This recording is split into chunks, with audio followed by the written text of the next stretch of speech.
Well, I would say that, high, long, prolonged spikes is obviously pretty bad. How is it that what we eat impacts our glucose response? And maybe you could tell us a little bit about what a healthy glucose response looks like. Because by most people's view, any inflection in blood glucose is a quote unquote spike.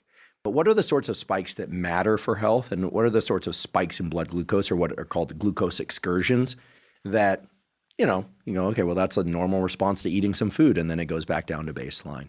I think this is especially important nowadays with all the interest in metabolic health, in how particular types of foods like processed foods are indeed far worse for us, and on and on. So if you could just give us your view and understanding of glucose excursions, what they mean, when they're good, when they're bad. Well, I would say that, high, long, prolonged spikes is obviously pretty bad. But certain things, like if you eat a grape's pretty loaded with sugar, but it's a pretty transient spike. It'll go up. And so that would be a transient one. Actually, when you do strength training, for example, for exercise, you break down glucagon, which is it's a polymer of sugar that you break down, gives you energy. That's important for when you're doing exercise and training, and that will give a glucose spike. I get a glucose spike every morning when I weight train. So that would be a normal, healthy one, but it's transient. It goes away pretty quickly. What's quickly? Within 30 minutes, maybe most 60 minutes. Now, I'm a special case. I'm a type 2 diabetic. So my spikes go higher and longer than most people.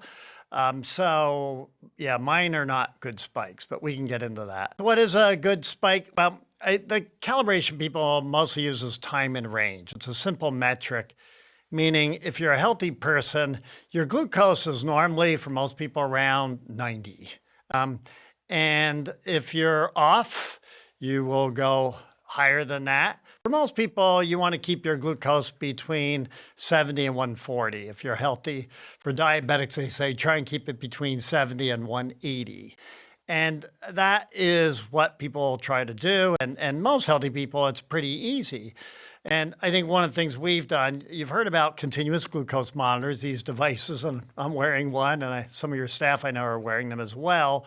And they're over the counter now. You put these on your arm and they measure your glucose every 5 minutes. So you can see exactly what's going on. And so we put them on so-called normal people, pre-diabetics, and some diabetics.